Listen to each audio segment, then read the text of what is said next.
Good morning, Galaxians, and welcome to another live edition of the Galaxy CDs, Rocks, and Flips Reseller Talk podcast. If this is your first time here, welcome to the show. My name is Ryan, and I'm a full-time reseller, part-time YouTuber, and podcaster who's going to give you a maybe controversial take today on the state of reselling. And I hope we'll have a good back and forth on this. I'm curious what all of your opinions are on what's going on in reselling. This is not really a new topic, as I'm going to show you here in a few minutes. There have been people that have been saying reselling is either dead or dying for quite some time. And I'm not convinced that that's actually the case. I think what is happening, in my humble opinion, sitting here in my basement, is that reselling is just changing. It is very different than what it was just a few short years ago. So that is the topic of today's conversation. If you do have anything that you would like to add, absolutely, please feel free to do so in the chat. Speaking of which, let's hop in here real quick and say a few good mornings. Lord Jake Ryan is here. Good morning. Black Cat Flips, good morning to you and everyone else. Den Decor Depot, good to see you. Miss Lachey, thank you so much for coming out. Brandon here early. Good morning. Media Picker and Big Dre joining us this morning as well. So I appreciate all of you coming out. And again, if you have anything that you would like to add to this conversation, I would absolutely appreciate it. So before we jump in, I do want to just kind of show a couple of things here. So I did a couple of quick searches on YouTube, and this came up because somebody that I follow posted a video kind of about, again, the state of reselling, saying that it was dying. And you can see here on the screen, there are a ton of videos. This one, eBay reselling dead, something you need to know, a year ago. Thrifting is dead. Can you thrift for a living? That's a year ago. 3 weeks ago, resell is dead, referring particularly to the sneaker market. Is Goodwill in thrift store reselling a dead side hustle from 7 months ago? So again, reselling is dying. This is the one that caught my attention, the one from Prison to Profit just last week. Reselling is not the same as it was. I think reselling is dying, and here is why. Sneaker resale market really dead 5 months ago, 3 months ago. Sneaker resellers are going bankrupt, and I love it. That's harsh, and so on. So that's kind of the state, if you will, of what's going on with, at least with YouTube in reselling. And I'm not convinced that it's accurate. I think reselling is different, and I wanted to spend a little time hopefully having a conversation with you about why. So I think one of the first big things is particularly those people who got in during the COVID days, during the pandemic, which was kind of a golden age for reselling. Reselling was quite easy then because people had some extra money from the stimulus funds that went out, and they were more or less trapped at home. And a lot of people were shopping online. And I think a lot of resellers found it to be very easy to get in the game and to have some immediate success without really having to do a whole bunch of work. And this maybe applies to longtime resellers who got in way back in the day when it was perfectly okay to throw up a listing with one or two grainy photos and a poor title and a bad description and not filling out item specifics, and you could still make some sales back in the day. And the game, unfortunately, has changed. And if we're not willing to adapt to those changes, reselling may very well feel like it's dead. eBay in particular is really trying to focus on sellers and surface their listings to the top that do those things, that create good SEO-friendly titles, good descriptions, take lots of photos, and of course, fill out those dreaded item specifics. I harp on those all the time because I, as a buyer, when I search, if I'm looking for a pair of Chuck Taylors, I'm a big Converse Chuck Taylor All-Stars guy. I've got like 4 pairs in 4 different colors. And when I decide, you know what, I'm ready for another color, I go in and I put that description in, and then I filter by size and by color. And if you haven't filled out the item specifics on that item, you're not going to surface most likely in my particular search. And back in the old days, that was something you could probably get away with because there was less competition. There were less people doing all of those things, and you could kind of get away with it. I don't think that's the case anymore. If you don't want to do those things, and I talk about it all the time, You are well within your rights to run your business the way you see fit. But I feel like it's disingenuous to then also say reselling is dead when some of us are not doing the things that we probably need to be doing in order to be successful on the different platforms. The other side of this, of course, is the dreaded promoted listings, offsite ads, pay-per-click advertising, running sales and promotions, sending out coupons, all of those things which erode our margins or lower our selling price, which has essentially the same effect and changes our margins. A lot of sellers, myself included, despise the notion that we have to pay an additional, whatever it is, 2, 4, 10, 12% to a site like eBay in order to surface our listings. But these sites have decided, again, particularly eBay, that that is another ticket to revenue for them. And their primary responsibility is to make as much money as they can for their shareholders. So when they introduce these programs, as much as we hate them, they are an effective tool. They do work. Liz and I talked about it if you were here last week. Promoted listings are, for both of us, 60+% of our business. It is a substantial amount of money that we earn by using those programs. Yes, it costs us some additional funds. We're paying a little more for getting eBay to do what it should be doing anyway, which is to surface our listings when somebody searches for that type of item. And I absolutely understand the frustration. But if we as sellers are not willing to avail ourselves of those tools, as costly as they may be, the net effect would be that you're going to be pushed down again in those search results behind others of us who are doing those things and using those tools. So I guess my advice to you would be to at least consider what you're doing with your business. Again, reselling is much, much more difficult than it was even 3 or 4 years ago. And it's very, very different than what it was, 20 years ago when things like promoted listings were not even a thing. It wasn't available. You couldn't do it. It was just you threw up a listing and you put a photo up and boom, you were selling stuff. And unfortunately, those days appear to be long gone, but I don't think that that necessarily means that reselling is dead. I feel like there is still terrific opportunity. My sales, I talk about, kind of my top business all the time. I think it's probably 10 of the last 15 months for me have been record months year over year. So for instance, July, the month just passed, was my best July ever. And a big part of that was using these tools, promoted listings and running promotions and all that sort of stuff. So that's kind of my hot take. I'm going to jump back into the chat and see. It was blowing up while I was ranting. So let's go through these and see what you all had to say. Media Picker, I don't think reselling is dead. I believe you have to work a little harder to make a profit, though. Yes, and to be fair, I'm making less, at least on eBay, in gross profit than I was even 2 years ago before I started doing promoted listings. And I absolutely understand like longtime resellers who started when fees didn't even apply to shipping and you were really raking in the profit. Now the fees have steadily increased over the years. In media, it's like 13.9%. In many cases, I'm now paying an extra 7%. So I'm paying, in some cases, almost 21% for the privilege of selling something on eBay. That's a pretty big bite.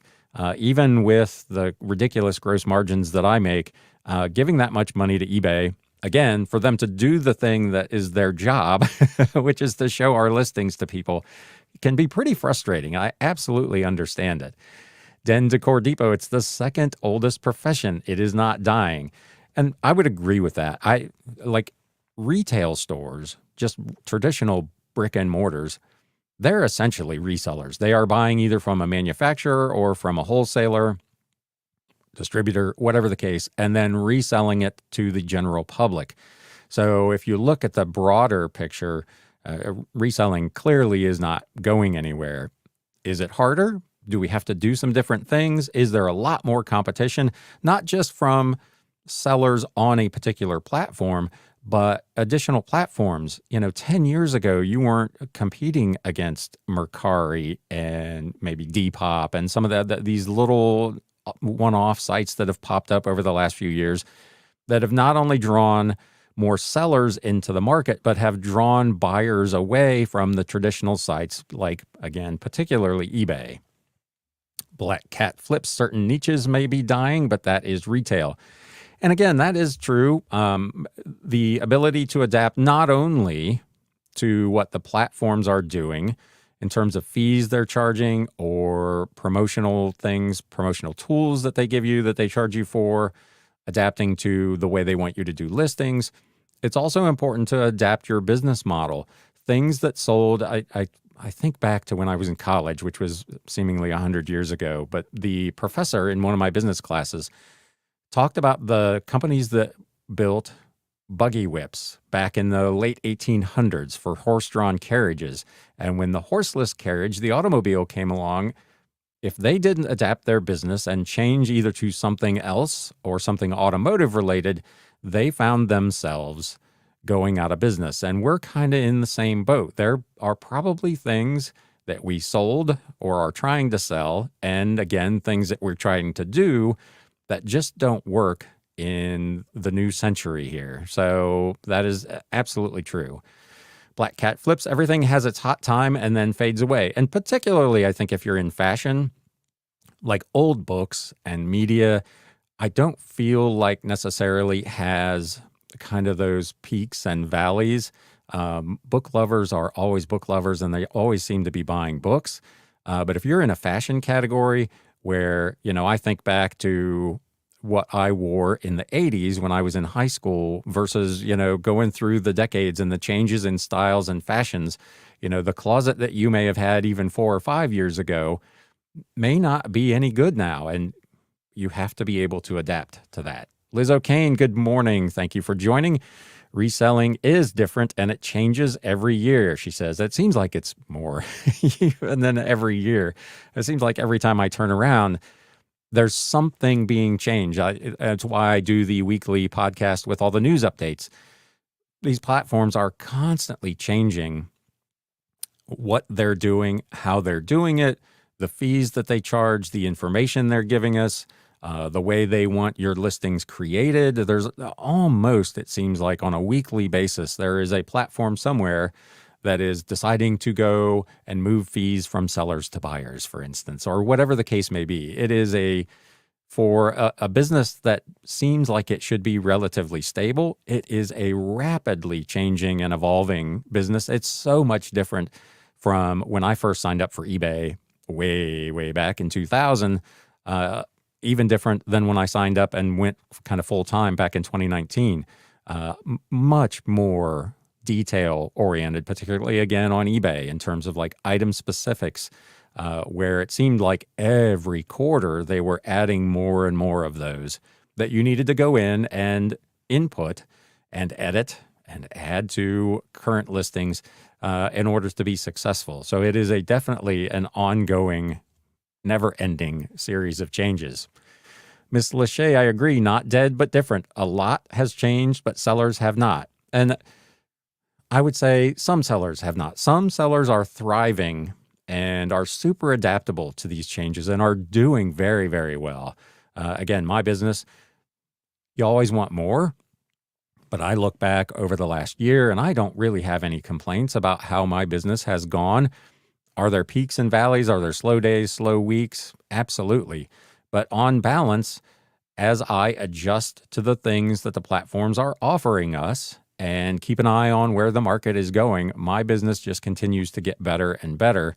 And the sellers, those among us who do not want to change, who absolutely refuse to use these tools, it is, again, to be fair, it is absolutely your right to do that. But those decisions, I feel, do have consequences. And in this case, they're not particularly good ones. Lindy Moo, hello. Teresa Kralik, I specifically look for items on eBay that have short titles and bad pictures. I have a way I search for those items. I'd be interested in more information on that and why you do that. I was thinking about that, not necessarily the pictures, I was working on some listings today, and I'm, of course, thinking in the back of my pea-sized brain about some of the things I want to talk about in today's episode. And I'm researching comps, and I'm looking at items, and I'm pulling up a listing for sell similar, and I go to the item specifics, and it is absolutely incredible to me how often those things are either not filled out at all or are filled out with absolutely wrong information, wrong title on a book. How do you do that? I'm listing a book. I have it literally in front of me. I just took a picture of it. I just put the title of the book in the listing title, and then I get to item specifics, and I can only assume that they did a sell similar and did not look at it and just assumed it was right, which is a big, big mistake. But wrong titles, wrong publishers, wrong authors, wrong dates, wrong number of pages, just a staggering amount of incorrect information in listings. And that, to me, is a hindrance to your ability to sell. I feel like those things matter. Your attention to detail makes a difference in what your listing is going to look like, not only to the eBay algorithm, but to a prospective buyer who looks and says, gosh, that it's listed as a hardcover, but it's clearly a paperback or whatever. Those kind of things, I think, make a huge difference to your business. Lindy Moo changes are opportunities for those willing and prepared to adjust. Absolutely. Being able to be flexible with changes on the platforms, changes in the market, changes among platforms is key to any business. It doesn't matter what you're doing. It's not just reselling. Any number of businesses I've worked in over the years, the automotive industry and their shift towards electric automobiles, for instance, is just one area where you can say, a company that does not want to adapt to the new reality that is a direction that the business is trending is potentially going to get left behind. And we're no different in that. Just because we work from home and work in our basements and we're like independent sellers, I feel like sometimes we, as a group, generally feel like some of those things should not apply to us, like advertising fees and some of the just general costs of doing business, returns being a big one. For some reason, a lot of us just feel like we shouldn't have to do those things. And I feel like we need to remember we're not just competing against each other, but we're also competing against Amazon and Walmart and whatever for a limited amount of dollars. Customers only have so much discretionary income to spend on random things. That was Prison to Profit talked about in his video, that he felt one of the reasons that reselling was dying was because of the overall economy. People don't have enough money to spend. And for me, there's two sides to that coin. Yes, maybe people have a little bit less discretionary income to spend on things that they don't need, but they're also looking for deals. They're looking for opportunities to buy things, whether it be toys and games or entertainment or supplies for their house, where they can save some money. So when times are tough, I feel like that's a great opportunity for resellers potentially to A, sell things to people who are trying to save money, and B, potentially to source and capitalize on people who are trying to raise some money at their garage sales or whatever by getting rid of stuff that they don't need that we can then flip to someone else. So I agree. It is a great time if you are prepared to make those adjustments. Dennis Hubbard, way more complicated, more decision points that require consideration, i.e. promotions, discounts, cross-listing. Absolutely. That is, back in the day, again, I'll go back to when I first signed up to eBay way back in 2000. I think eBay was pretty much it, and Amazon, and there wasn't anything else. And now there are, it seems like dozens of different platforms, obviously with very different levels of success. I talked last week, for instance, Mercari. I've got 9,900 listings on Mercari, and I'm now at the 2-week mark without making a single sale over there. If you're a seller on Mercari, let me know in the chat. How is your business going on Mercari at the moment? Because mine is absolutely nowhere. eBay has been a little bit down. Etsy's been great, but Mercari has just fallen off a cliff for some reason for me. But yeah, you've got all these different platforms that you have to choose from. Where does it make sense to sell my wares? And then within that platform, how much time and effort, how many pictures do I want to take? How many item specifics do I want to fill out? How detailed do I want to get in my description? Do I want to run a sale? Do I want to have a coupon? I mean, it is very, very different from what it was probably even 10 years ago, let alone back when I got started back in 2000. Den Decor Depot item specifics. I'm finding that more is better up to a point. Relevant keywords appropriately placed in the item in them does boost search rank. Putting NA or things like that in every slot does suppress. I have been saying that for years. Since eBay really started pushing item specifics, there was this notion that you needed to fill them all out with something, even if it didn't apply. And I was like, I don't think that makes sense, because you're not putting in relevant information in there. And when a customer searches for whatever it would be, filters by that thing, and you've got some random NA, doesn't apply, whatever in there that doesn't really fit with everything else, I think that gives you a problem. So I'm very cautious about filling in the things that I think are important and relevant to the item that I'm trying to sell, and not worrying about the ones that don't. I'm constantly coming across listings where people have kind of forced in additional information into item specifics, which I don't understand either. There was a change a couple of years ago in media, and in some categories, they asked for book title or artist or a bunch of additional types of item specifics that applied to that particular thing. A CD may have an artist, and I see now there are some sellers who have added artists to their item specifics on books, and you've already got the author in the title. So again, you're doing extra work that isn't really applicable to the thing you're trying to do. And those are the kind of decision points you need to think about. How much effort, and is this effort well directed? And again, filling out item specifics that don't apply to your item, I don't think makes sense. Liz says, Den Decor, exactly. Just fill out what pertains to your item. Don't clog up item specifics if you don't have to. Absolutely.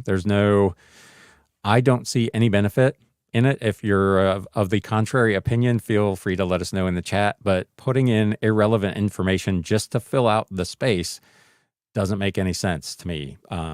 Filling in the ones that apply absolutely makes sense.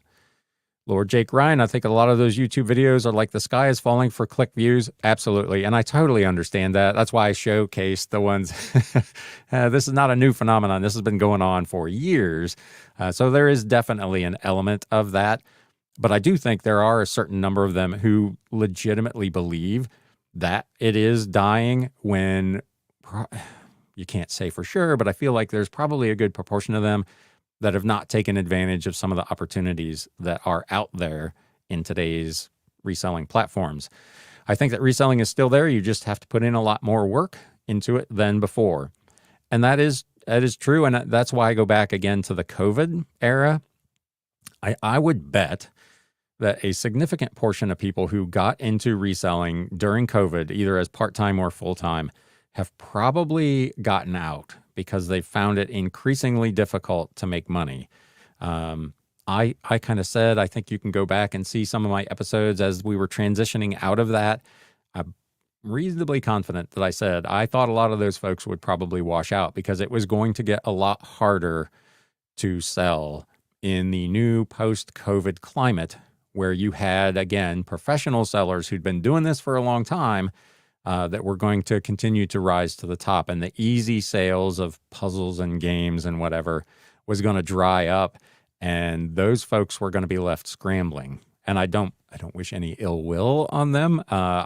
Congratulations for getting in while it was hot and making a little money, and then maybe making the correct decision for your life to then get out of the business when it was not that easy. But that doesn't mean that it's dying for the rest of us. Again, just my opinion. Lord Jake Ryan, I think a lot of people might think it's dead because they don't want to put all the hard work into it. Yeah, same kind of thing. It is definitely different, even in the 5 years I've been doing it, in terms of the level of detail required. And as someone mentioned earlier, the decision points about, I was adamant about not doing promoted listings, and I kept seeing that my sales were starting to fall off. So I thought I would try it, and boom, it worked. Again, I hate paying extra to get it done, but that's the way of the world today. Miss Lachey, eBay has also changed and it's not going back. So we have to adapt and learn the new nuances to survive and also diversify. And I agree with that 100%. There are a lot of sellers who, in Facebook groups and on their YouTube videos, have the opinion that eBay does not care about sellers, does not support sellers. And to a certain extent, I agree with that, but probably for a different reason than they do. I don't think it's a malicious, they don't care about sellers. I think they realize that sellers are part of the lifeblood of their business, but it's not their primary responsibility. Their primary responsibility is to make money for their shareholders, and making sellers more proficient, more professional, more detail-oriented, not only helps those sellers who do those things be more successful, but in the long run, it will help eBay make more money. I did a video, gosh, what's it been? Maybe 2 years ago, about bad sellers, bad resellers, and what I thought, how that impacted good resellers. And I had this conversation with somebody on a Facebook group not too long ago. If you go to eBay and you buy whatever from a seller and you have a bad experience, the item arrives broken or damaged, or it's not the right thing. I have a friend of mine who ordered a car part. I may have told this story a few months ago. And the listing said very specifically that this particular part was a stainless steel part. And he wanted that as opposed to the OEM part, which was a hard plastic. So that's why he ordered that one. He paid up to get this thing, and he got it, and he got the plastic part. So he had a terrible experience. He had to then return the thing, find another place to buy the thing. Those people occasionally, often, end up not coming back to eBay because their bad experience is not with you as the individual seller, it's with eBay. And so they then go to Amazon instead of coming to eBay. So bad experiences, bad customer experiences that are caused by sometimes legitimate mistakes and sometimes just by poor sellers, poor customer service, affect all of us by driving people off platform. And you see that to some extent in eBay's numbers. It's not just that there are all these additional platforms that people can buy from. It's that people have had poor experiences and have just chosen to leave the platform. And that's why their user base has not grown. Their gross merchandise volume is essentially flat for the last, 3 years now. There are too many instances of poor customer experiences for whatever reason on a platform, and that just drives people to look elsewhere. Big Dre, it's definitely more difficult to sell anything that isn't a high sell-through rate item compared to the past, and it definitely feels like eBay allows your store to be seen a certain part of the day. That is a weird phenomenon, and I don't spend a lot of time thinking about it, but it is unusual. I will go hours without a sale, and then I'll have 3 in 5 minutes. And I know there's a certain amount of randomness in that people just happen to be looking at the same time, and there's millions of users all over the world and yada, yada, yada, whatever. But it does seem weird that you can have that happen where there are certain parts of a day or certain times of the week where your business just explodes and then craters. I know there are some sellers who've talked about it feels like there's a cap. Like once you've reached kind of a consistent level of sales, whatever it be, $1,000 a week, $5,000 a week, whatever that number is, that once you've established that pattern, it's almost like eBay puts a lid on you. And it doesn't matter how many more items you list or how much more dollar value of stuff you list, it feels like you're capped at that level. And again, there's no way to prove or disprove that. It inherently does not make sense to me because eBay should want to sell as much stuff as possible. They in theory, should not care what seller, unless it's a bad seller with bad feedback and bad metrics and all the rest, sells that item. So I don't see any reason why they should cap an individual seller at a particular dollar amount per week, but it is, it certainly can feel like that sometimes. Big Dre, overnight sales rarely happen. I remember waking up to sales being the norm. See, I have the exact opposite. I, every morning, have 4 or 5 things that have sold overnight, and they're domestic U.S. sales. It's somebody at 3 in the morning that found a random old book and ordered it. It is just the strangest. I love it. It is fantastic, but my experience is the opposite of that. It's literally every day I've sold something overnight. Whatnot for the win, says, what is it? Pobrisha? Again, I'm not on Whatnot, but I know a lot of people are having really great success over there.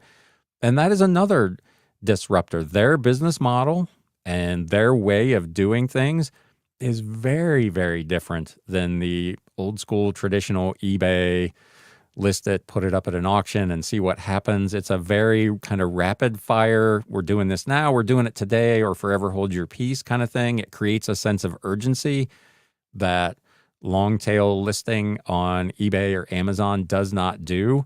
So I know a lot of folks are doing super, super well over there.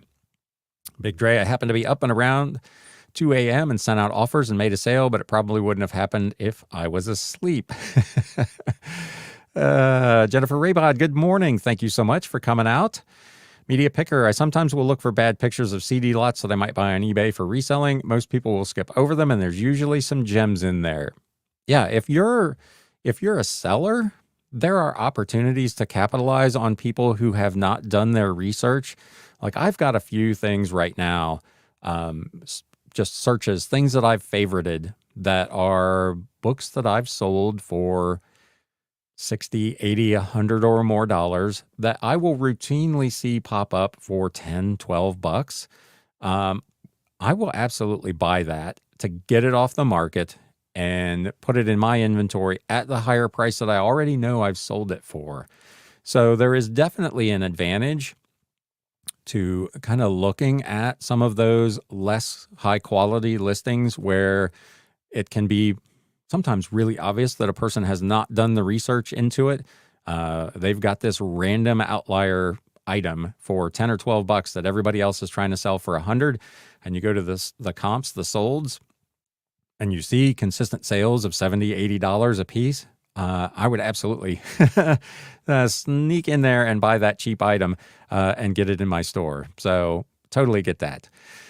Teresa, sorry, I didn't intend to send that chat. No worry. I source or buy on eBay to resell on eBay at a higher price. A bad auction listing gets missed by most buyers or is off-putting to others. I get items bought. Absolutely. That's what Media Picker was just saying. Terrific opportunity for people to swoop in, people who know what they're doing and will take the time to do the research to find an item. Maybe it's one item in a lot of CDs that's worth more than the whole purchase price would be. So there's definitely opportunity there. If you'll, again, here's the key, if you will put in the time and the effort. Black Cat Flips, my Mercari has dropped off a cliff. Jinx, yeah, it's all, I don't get it over there. I was doing pretty, not fantastic, but reasonably well for a long time on Mercari, and it is just crickets. Black Cat Flips says, I'm getting better sales on Depop than Mercari. Den Decor, I haven't had a sale on Mercari in 4 months. My 2 weeks doesn't feel too bad. And I haven't had a Bonanza sale in 3 months. I actually got off a Bonanza when they changed their shipping policy, essentially forcing you to use their labels if you weren't aligned with a particular third-party shipping company. I was doing 2 sales a month over there, and it just wasn't, the juice wasn't worth the squeeze anymore, so I got off of there. Etsy's been very steady, and eBay is down a lot for me since May. eBay has been super inconsistent for me. Like in July, I had 2 pretty mediocre weeks, and I had 2 absolutely fantastic weeks. Last week, heading into August, was not great. This week has kind of picked back up. So it's just kind of been a roller coaster over there. I think I posted on Instagram a couple of weeks ago said something about this is what a roller coaster on eBay looks like. And I posted my 30-day chart, and it's big spikes and then nothing, nothing, nothing, big spike, nothing, nothing, nothing. It's just been strange over there. Better Health Blessings. Good morning. Hi, Ryan and all. Mercari sales have been in the dumps, like 3 or 4 in a row, and then none the rest of the week for the last several weeks. I send out offers, but the sales are from buyers sending me offers. That is something also that I had not done on Mercari. I was really bad. I talked about this probably 6 weeks ago. I've been really bad about not taking advantage of sending offers on Mercari. And when I got into this kind of slump over there, I started doing that. I'm sending out 8 or 9 a day, and it still has not generated any business. And I'm sending out a little better than 10% off offers, so it should be enough to offset those fees that they are now charging to the buyers, and it still has not really generated any business for me over there. If anybody else is doing offers on Mercari, let us know. How is that working out for you? eBay always wants me to fill out item specifics. I fill NA. If you were late to the party on that one, the consensus so far has been don't do that. Just leave it blank. They show you I have, I'd have to go look right now. When I am on my dashboard, there's a place where it says listings missing recommended item specifics, and mine is like 7,800 or some ridiculous number because I don't do that. I don't NA. I don't put in something that doesn't apply. I just leave them blank. If they don't apply to your particular item, I would just leave it go. I wouldn't spend the time and effort even typing in NA. I would just let it go, fill out the ones that apply and the ones that make sense, and get on to the next listing. I think that's, for me, that's more productive use of my time. Miss Lachey, an outlier here. Mercari is holding steady for me. Never got a lot of sales there, but it's not gotten worse. I stay active with new listings, offers, and promoting to refresh listings. So I list over there through List Perfectly. I cross-post to Mercari literally every day, and it's still, like I said, these last 2 weeks, just nothing. Miss Lachey says hello to Mel Flips It. Then Decor Mel, I just leave any non-required ones blank. If nothing fits, it's okay. Thank you for chiming in. Liz McCain, I was just coming to talk trash about Mercari for lack of sales, and I just sold a $40 jacket as I was typing. See, that's, what is that, manifesting? Sometimes just thinking about things will make things happen. So congratulations on the sale. Maybe I need to continue talking bad about Mercari on here, and we'll get something going. Dennis Hubbard, Mercari is a dud for me since they changed to buyer pays fees. See, my experience was when that first happened, I didn't notice any impact. This is a fairly recent, and I guess I'd have to go back and look. Maybe it coincides with the time where they started showing, like on the listing page, what all those additional fees were going to be, because when they first rolled that out, as you recall, all of those extra charges did not show up until you were ready to check out. They were hidden. You didn't even know it was coming, and then you got to check out, and they switched it because they said they were having a high percentage of abandoned carts. But I was still doing pretty good business. And then they rolled out the change where they're now showing that on the actual item listing page, and nothing. Just off a cliff. Mel Flips It. Hello to Miss Lachey. Den Decor Depot, I know what you're saying, but eBay gives me an email that asks me to fill them in, and I like using best practices. If you're leaving required ones blank, that would be a problem. You definitely want to complete all of the required ones. And again, if it's something that doesn't really fit your item, in that case, I would put in NA or whatever. You definitely want to fill out the required ones. It's the recommended ones where, again, I'm a bookseller, and there are dozens of them, it seems like, that don't apply to a particular book. And I just leave those blank. The required ones you definitely want to do. You want to have something in there because eBay does not like that at all. But the recommended ones, that's a different ball game. So I'd be curious which ones you're getting the messages on, the required or the recommended. The recommended, I am completely comfortable skipping. The required ones, I would suggest that you absolutely fill those out. Lindy Moo, my sales seem to come in batches these days. Yep. We're just talking about that. It's just in waves. Good day, good hour, bad several hours sometimes. Mel flips it. Today was the first day I had no sale on eBay overnight since spring. I sold on Mercari, and Poshmark has picked up. So weird. And that, again, I know I harp on this all the time. That is the advantage to doing the cross posting and the cross listing to more than one platform. There are times where one platform, for all we know, may be having a technical issue and things are not being shown. We talked about a couple of weeks ago, eBay had a big issue with sports card searches showing all kinds of irrelevant results. If you had your items listed somewhere else, you still have opportunities to do business on those other sites. Again, it is more work. It's more to keep track of. You gotta, if you're not using a tool to do the delisting and the end items and whatever, it can be a lot of extra work. But I talk about pretty regularly, in my case, it's 20 to 25% of my business is sold off of eBay. And if I was not doing those cross postings, that is business I just would not be doing. So definitely agree with you.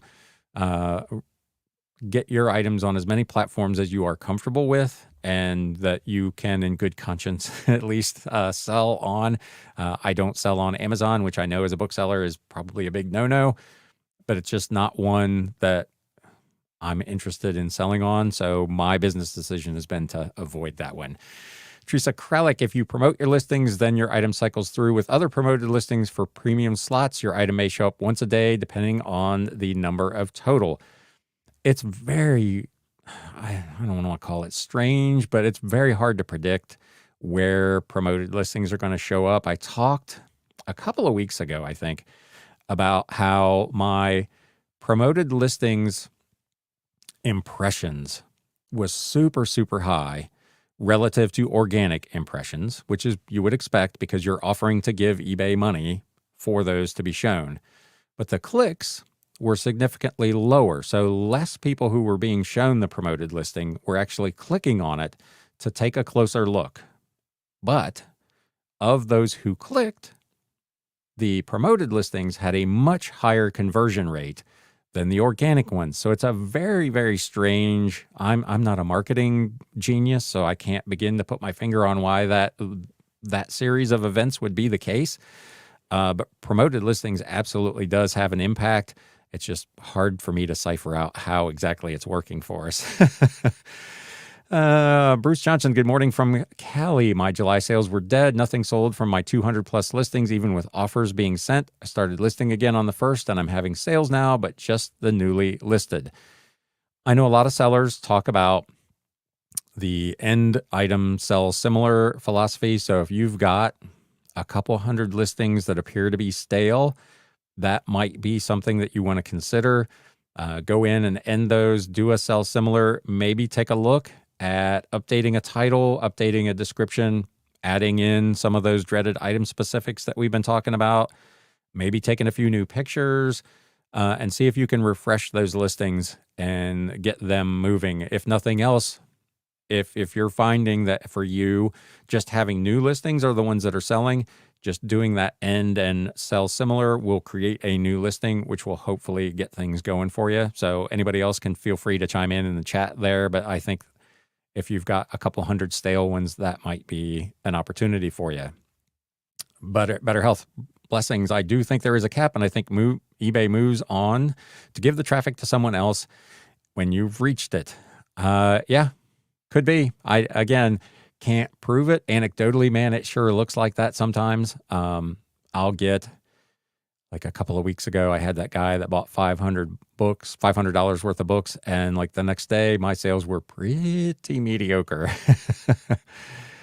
Buy eBay, hi, whatnot, says Fabrisha. Yep, a lot of people, again, a lot of sellers are migrating, not necessarily to whatnot, but to other platforms, to Mercari, to Poshmark, to wherever, because they just don't want to deal with some of the stuff and some of the glitches and some of the problems that eBay occasionally has with their listing and with their software. Fern Flips just hopping on. Good morning, everyone. Thanks for coming out. and saying, hello, Jennifer Raybot. I have been so slow on Poshmark over the past week. It's been awful. Hoping things pick up as August rolls on. That's a platform I don't sell on. Liz, if you're still here, if you want to share any insights in the chat about what someone could do to tweak and boost their sales over on Poshmark, that would be awesome. Mel Flips It says, okay. I'm assuming that's in reference to the item specifics discussion. Big Dre, Mercari, and Posh sales only make up 10% of my total sales. I've only cross-listed 500 of my 1,000 items on eBay at 100 listings cap on Vendu. I'll probably never catch up. So, and I don't know that it's necessary to catch up. When I went to Etsy, I made the decision because of the 20-cent every 4-month listing and relisting fee that I was only going to list items over a certain dollar amount. So my Etsy inventory is significantly less than it is on Mercari, where it's free to list and free to sell, where I have nearly 10,000 items. The only stuff I don't have it over there are the super, super low value items that I listed very early on in my reselling business that I did not choose to cross list. Fern Flips says my Mercari is okay. It's actually my second best platform, but my lower dollar items tend to do better there. And that, again, that's something we've talked about, gosh, I feel like all the time here for my business. It's kind of 3 tiers. Etsy is far and away the most profitable on a per item net profit basis, not just because their fees are lower than eBay, but again, it's a higher ticket. And those buyers tend to at least seem like they're looking and have the financial wherewithal to buy those higher ticket items. eBay is next and is by far and away my best volume, but is kind of middle of the road in terms of profit, again, because of all those fees we're paying over there.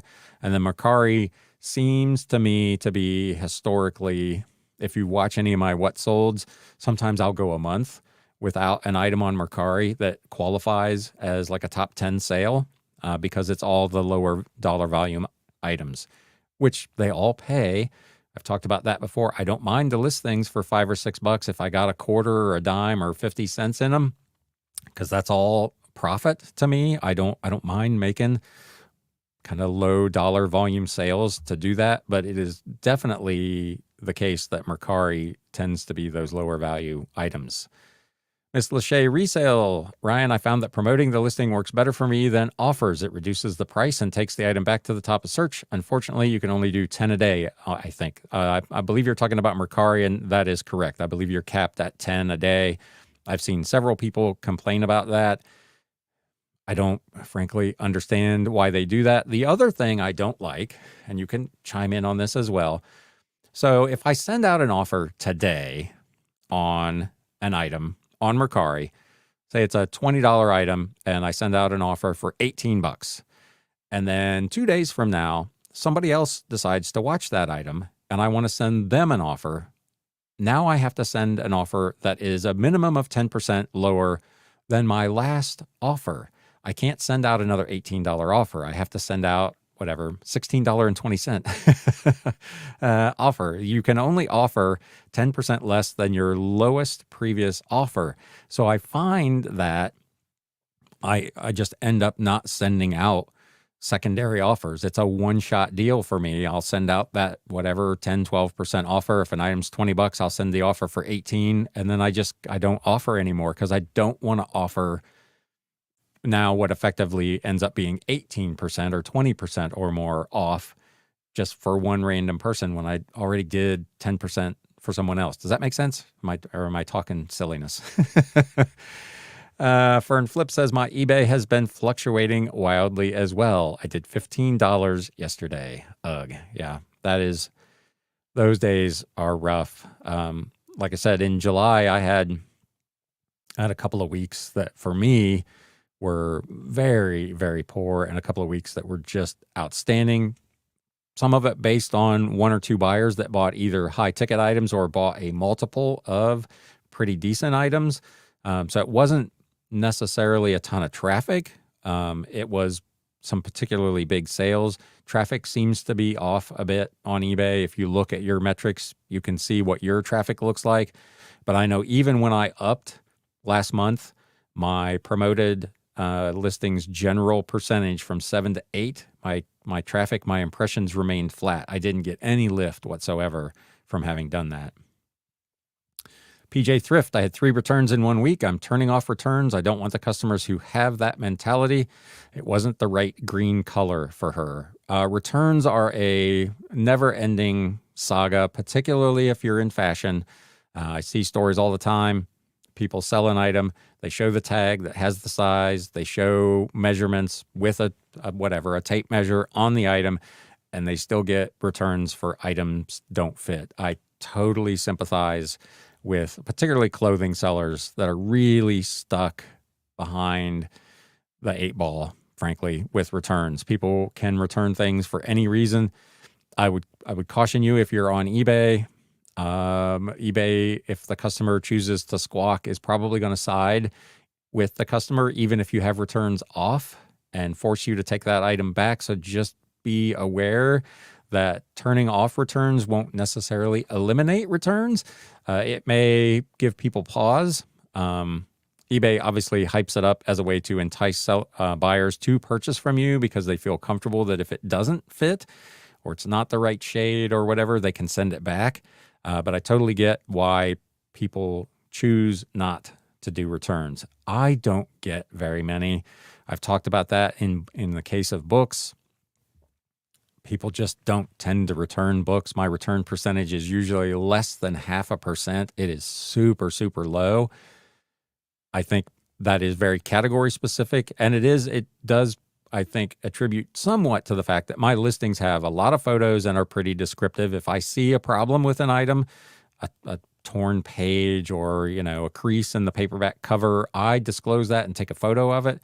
So there, generally speaking, should not be any surprises when an item gets to the customer's home, and that helps to eliminate returns in that kind of category. But you see stories all the time, people that took pictures of a flaw on a shirt and the customer didn't. We all know how they can be. They don't all go look at all the photos. I had somebody yesterday message me something about a book that was literally in the first photo on the listing. They just, God love them. You got to help them, got to walk them through it sometimes. They don't look at everything. And in those cases, unfortunately, you're kind of stuck.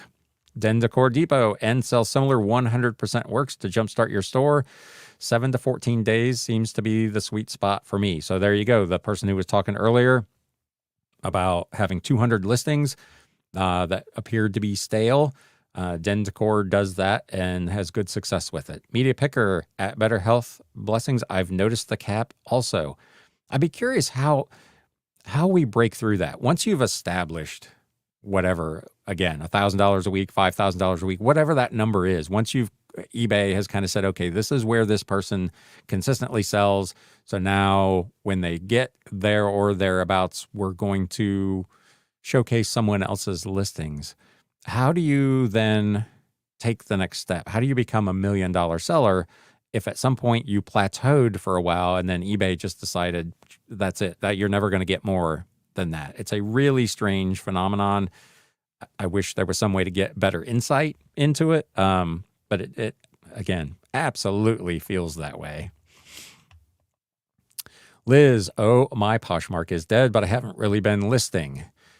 She adds, for Poshmark, share your items every single day, multiple times, delist and relist your oldest items again. So that, again, like we just talked about on eBay, ending, sell similar, delist, relist, older items, apparently works over on Poshmark, and send offers. Big Dre, I'm on short-term disability leave due to hernia surgery. I'm sorry to hear that. Glad you're being taken care of, but I can't imagine being off for that. So I've been relying heavily on my backstock, which mainly consists of shirts, which is why I missed last episode, but I did catch the replay. Thank you for being on Team Replay. I appreciate it. Lindy Moo, I made a sale yesterday to someone who's very prominent in the niche market that comprises 80% of my listings, but he's bought something completely unrelated. You never know. And that is true. You don't have, I talk about pretty regularly, not taking decisions out of your customers' hands. It's one of the reasons I don't do like book repairs or excessive cleanup of books. I essentially will get all the dust and the cobwebs off of them if they're in a really old basement at an estate sale. But I don't then repair the book because I don't know if the buyer, for instance, is going to want to keep it in its original condition, or if they're buying it because they want to rebind it in custom binding. So I'm with you. I try to not assume what the customer might want. You just never know what they're looking for. So I always try to represent my items as accurately as possible in whatever state they happen to be in at that moment, and then let the buyer make the decision. And again, you don't know who is going to come along and say, gosh, I've been looking for that particular item with that particular style or color or pattern or whatever it may be. So yeah, it's impossible to tell. I stopped trying to guess a long time ago.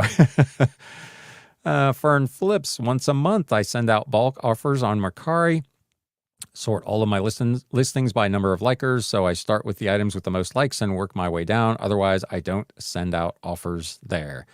I've, like I said, recently just been in the habit of every morning looking at yesterday's new views or new watchers and sending out offers to those. But unfortunately, so far to no avail.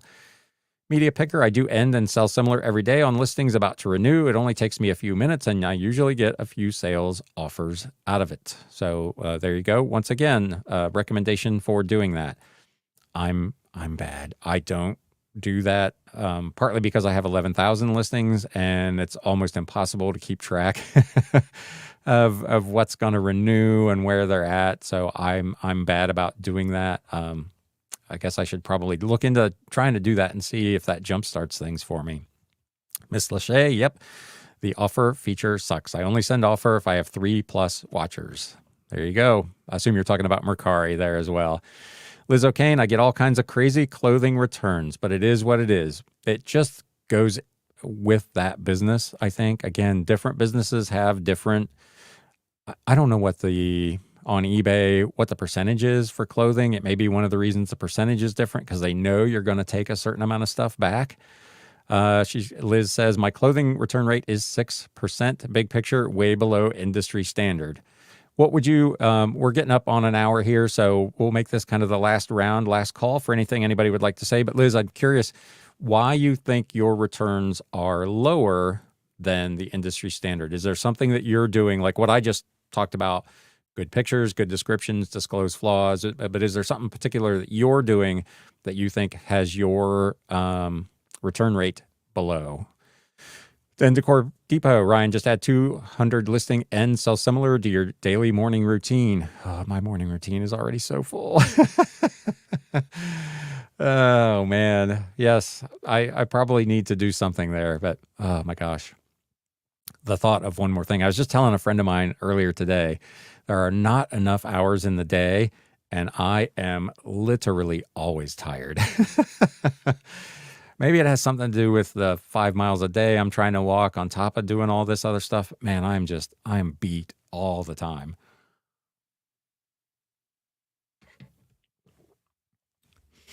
Liz, lower returns, clear pictures, clear descriptions, and I provide measurements. So there you go. If you are struggling with returns, particularly in clothing, those things should help.